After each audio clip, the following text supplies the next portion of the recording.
तो बच्चों ये जो कॉन्सेप्ट है, this is the concept of the D arrangement. किसका कॉन्सेप्ट है? This is the concept of the D arrangement. ये कॉन्सेप्ट क्या कहता है कि number of ways in which n letters can be put into the n corresponding envelopes such that no letter goes to the correct envelope is this formula। मतलब क्या है कि ऐसे समझिए, पुलकित है,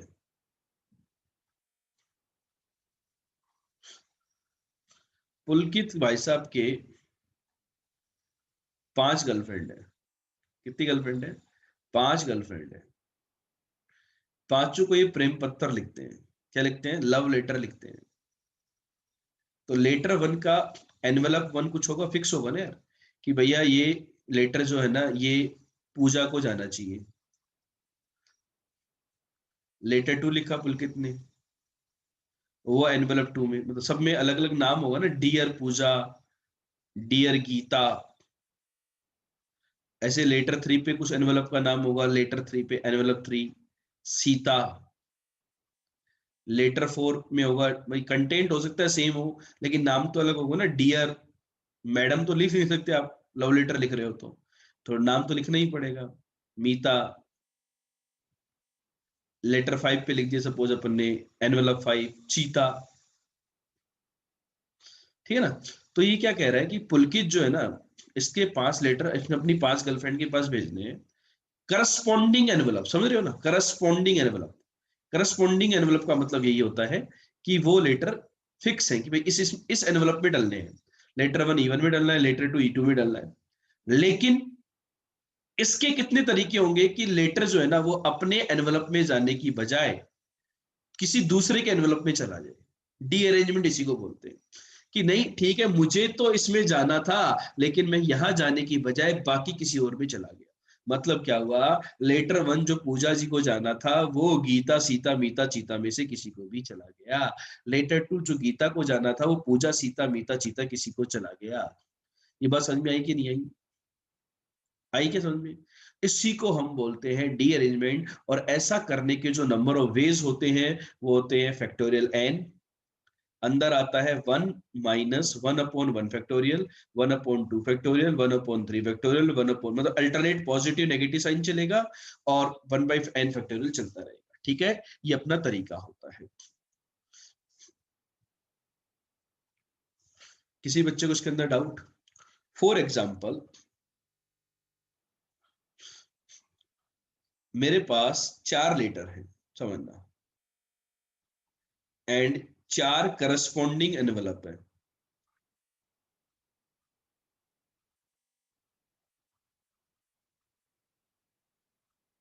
बेटा इस फॉर्मूले को हम नाम दे देते हैं D arrangement of N objects. DN, D arrangement of N objects. मेरे पास 4 लेटर हैं और 4 करस्पॉन्डिंग एनवेलप है। तो D4 की वैल्यू क्या होगी बताइए? D4 मतलब इनमें से जो 4 लोग हैं चारों अपनी अपनी पोजीशन पे ना जाकर के गलत जगह जाएं।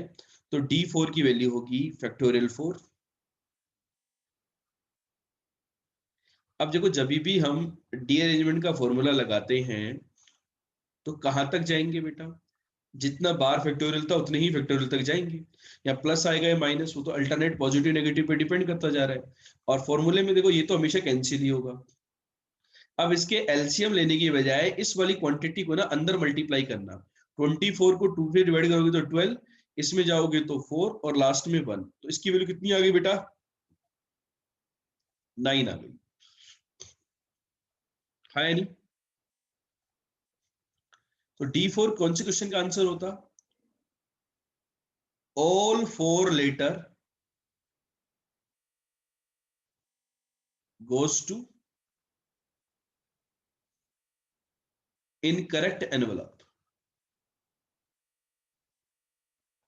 चारों के चारों लेटर गलत जगह जा रहे हैं। अब यदि मैं ये कहूं exactly 1 letter goes to correct envelope,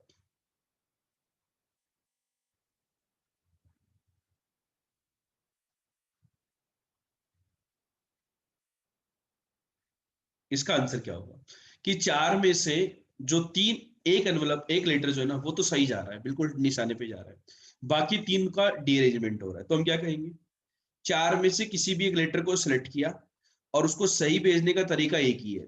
भाई जैसे कि पुलकित के पास चार ही लेटर होते हैं, तो बोलते हैं मेरा ये कोई भी एक लेटर माना ये तो सही गया, तो वो एक ही तरीका, बाकी तीन लोगों का आपस में डीअरेंजमेंट, तो 4c1 इंटू D3, तो ये देखो कितना आएगा, 4 इंटू D3 की वैल्यू बताओ, फैक्टोरियल 3/1/2 फैक्टोरियल माइनस 1/3 फैक्टोरियल, तो 4 इंटू, यह आ जाएगा 3 - 1 2, 8 आ रहा है नहीं आ रहा, चेक करो, ठीक है।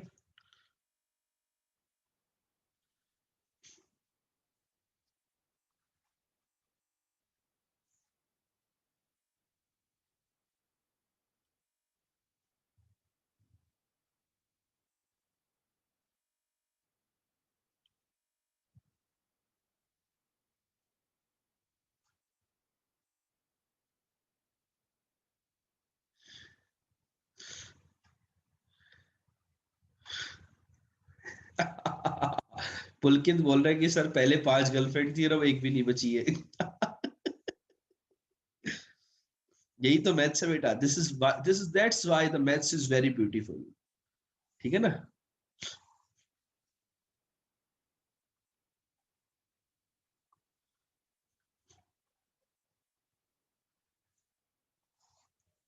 चलो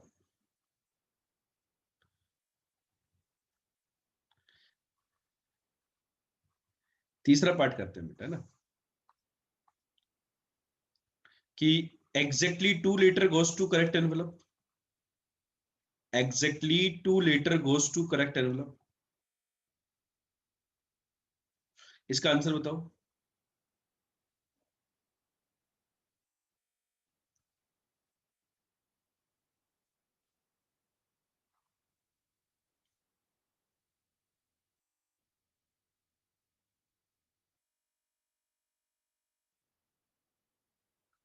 तो चार में से कोई भी 2 लीटर, अभी फिक्स तो नहीं बोला गया, उनको सही सही पोजीशन पे ये बैठा दिया, और D2 अरेंजमेंट ऑफ दो लोगों का, दो लोगों का अरेंजमेंट डी अरेंजमेंट होता है एक, तो इसका आंसर 6 आएगा। D2 बेटा एक आएगा ना, D2 की वैल्यू चेक करो,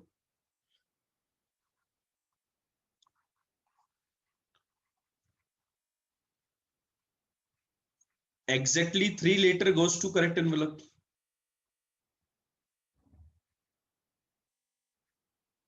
इसका आंसर बताओ।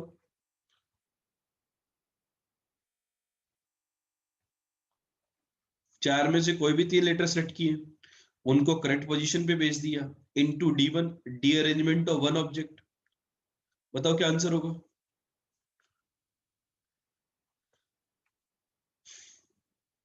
जीरो जाएगा ना, एक ऑब्जेक्ट का डी अरेंजमेंट हो ही नहीं सकता यार, एक ही लेटर और एक ही करस्पॉन्डिंग एनवेलप बोले उसका डी अरेंजमेंट करो, कहां भेजोगे, जाएगा सही जाएगा, मतलब ऐसा तो हो ही नहीं सकता।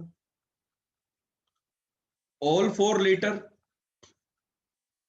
करेक्ट, इसका भी एक ही तरीका, बात क्लियर हुई कि नहीं हुई, कि बेटा मेरे पास भी 4 लेटर हैं और चार उनके करस्पॉन्डिंग एनवेलप हैं, तो क्या क्या हो सकता है कि चारों गलत चले जाएं, एक सही चला गया, दो सही चले गए, तीन सही जा नहीं सकते, चारों सही चले जाए, तो बेटा इन सारे केसेस का सम देखो जरा, 9 + 8 17, 17 + 6 23, 23 + 1 24, इन सबका सम फैक्टोरियल 4 के इक्वल आया कि नहीं आया। चार लोगों का चार जगह पे अरेंजमेंट फैक्टोरियल 4 होता है या नहीं होता, 4 लेटर का चार लोगों में अरेंजमेंट फैक्टोरियल 4 होगा नहीं होगा, तो चार लोगों में जो अरेंजमेंट होता है वही तो ये आ रहा है, कि इन सबका जो सम होगा वो n फैक्टोरियल के इक्वल आना चाहिए या नहीं आना चाहिए, बताओ मेरे को।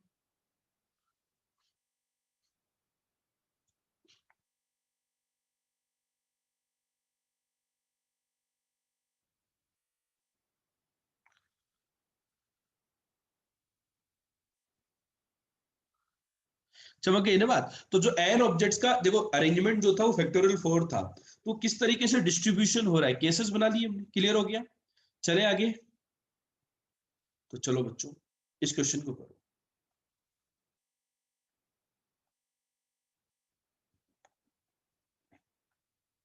ये क्वेश्चन पुलकित वाला क्वेश्चन है कि 5 राइटिंग्स को 5 करस्पॉन्डिंग एनवेलप में डालना है। No writing goes to the correct envelope, मतलब क्या हो गया, answer will be D5। Factorial 5 थोड़ी होगा बेटा, 5 लोगों का अरेंजमेंट थोड़ी करना है कि फैक्टोरियल 5 लगा दोगे। No writing goes, correct language समझनी है। डी ऐसे नहीं बोलेगा डी अरेंजमेंट निकालिए, ऐसे बोलेगा कि 5 लेटर थे, 5 करस्पॉन्डिंग एनवेलप थे, कोई भी लेटर अपने करस्पॉन्डिंग एनवेलप में नहीं जा रहा, इसका मतलब 5 लोगों का D arrangement, that is the D5। तो D5 होगा factorial 5, 1 minus 1/1 factorial plus 1/2 factorial minus 1/3 factorial plus 1/4 factorial minus 1/5 factorial. ठीक है, तो इससे तो ये कैंसिल कर दो, फैक्टोरियल 5 अंदर गया, 120 में से बाई 2 गए तो 60, 120 में से 6 गए तो 20, 120 में से ये गए तो 5 और ये 1, तो ये 44 आ रहा होगा। बेटा ये कुछ वैल्यूज हैं जो अपन याद भी रख सकते हैं। D5 की वैल्यू होती है 44, D4 की वैल्यू कितनी होती है, D4 की वैल्यू अभी हमने कैलकुलेट करी थी, D4 9 आया था क्या, D4 9 आया था। D3 की वैल्यू कितनी होती है, D3 2 होती है, D2 1 होता है और D1 0 होता है। ये एक्स्ट्रा है, इस क्वेश्चन से रिलेटेड नहीं है कि भाई 4 ऑब्जेक्ट है और 4 लोगों का डी अरेंजमेंट करना हो, तो 4 लोगों का 4 पोजीशन पे करस्पॉन्डिंग लोगों के साथ जो डी अरेंजमेंट होता है वो तो ये फॉर्मूले के यूज से अपन निकाल सकते हैं इनकी वैल्यूज। तो 5 लोगों का जो डी अरेंजमेंट हुआ वो ये हो गया।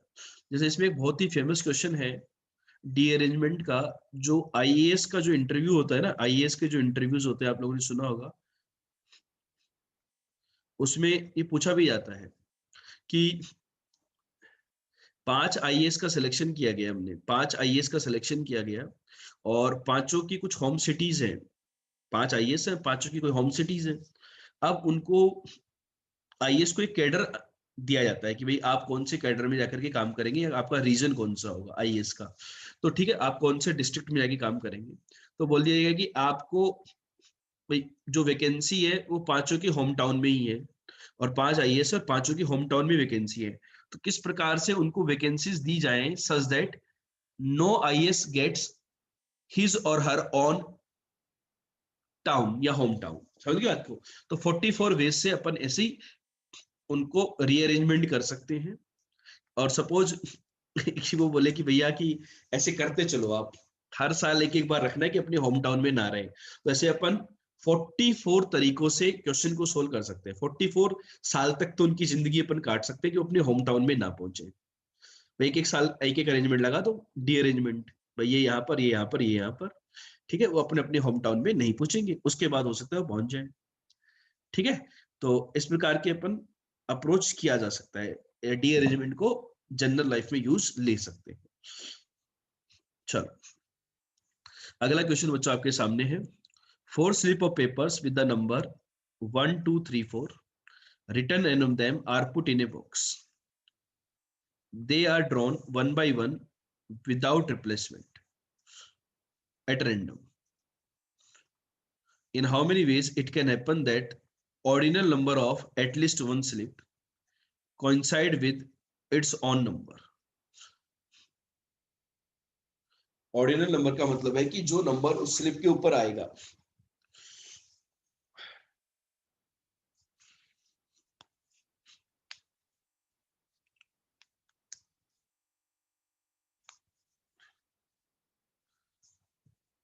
वो अपने ही नंबर से कोइंसाइड कर जाए।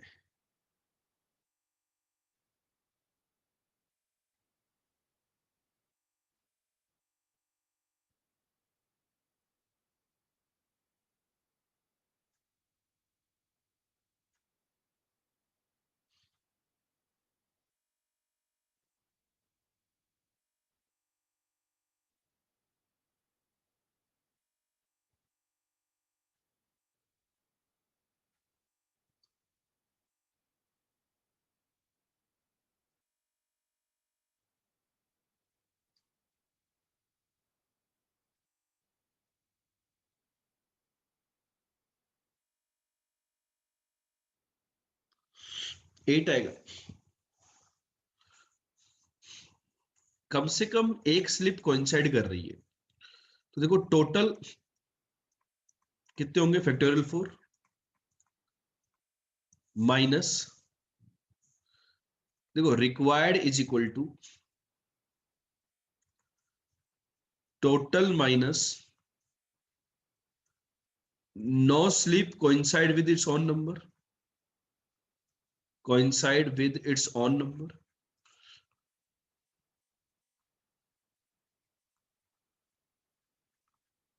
कोई भी स्लिप अपने नंबर से कोइंसाइड ना करे मतलब D4, तो 24 में से D4 माइनस कर दे। D4 की वैल्यू, चार लोगों का चार ऑब्जेक्ट में डी अरेंजमेंट कितना होता है, 9 आया था, तो आपका आंसर कितना आएगा, 15।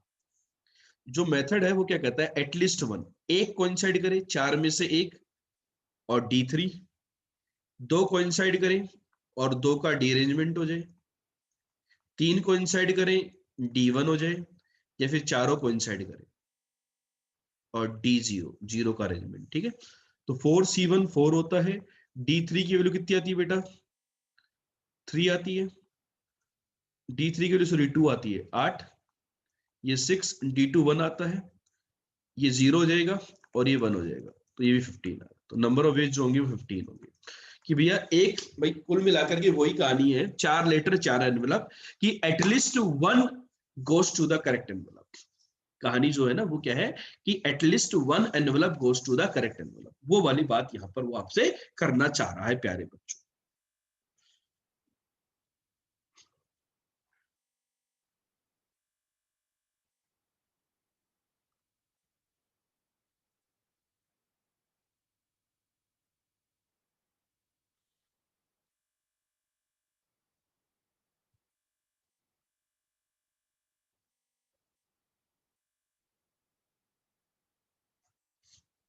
क्लियर, कोई डाउट इसके अंदर?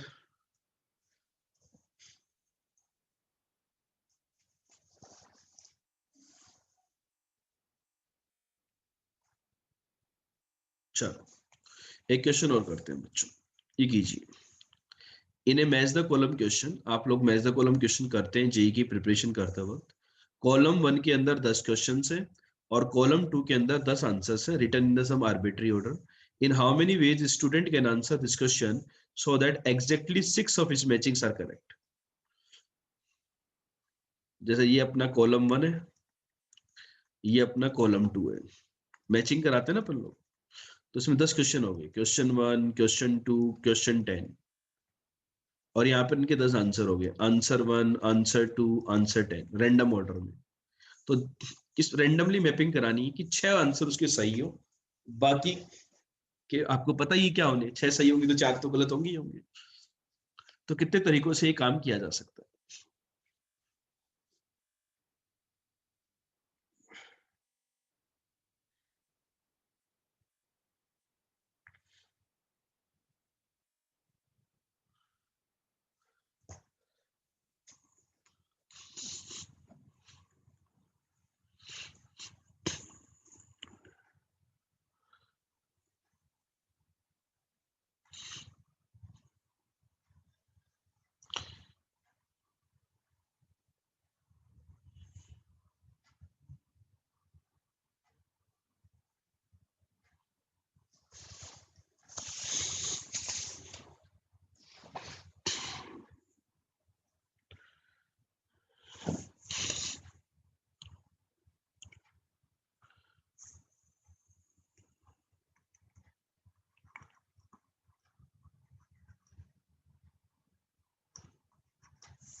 10 में से कोई भी 6 सही हो जाए, जो सही करने का तरीका तो एक ही होगा भाई, अपने अपने करेक्ट आंसर से, और जो 4 लोग बच गए और 4 ऑप्शन बच गए उनका डी-अरेंजमेंट हो जाए, ताकि उनमें से कोई भी गलत ना हो। तो 10C4, D4 की वैल्यू कितनी होती है, 9, ये आपका आंसर होगा। चेक करो बेटा, ये आएगा क्या, 10 में से कोई भी 6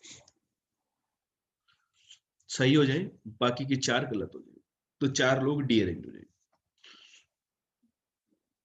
10C6 की वैल्यू चाहे तो कैलकुलेट कर सकते हैं, 10 into 9 into 8 into 7 divided by 6 factorial 4, that is 24। 8 3 और ये 3, तो ये 210 इंटू 9 091890।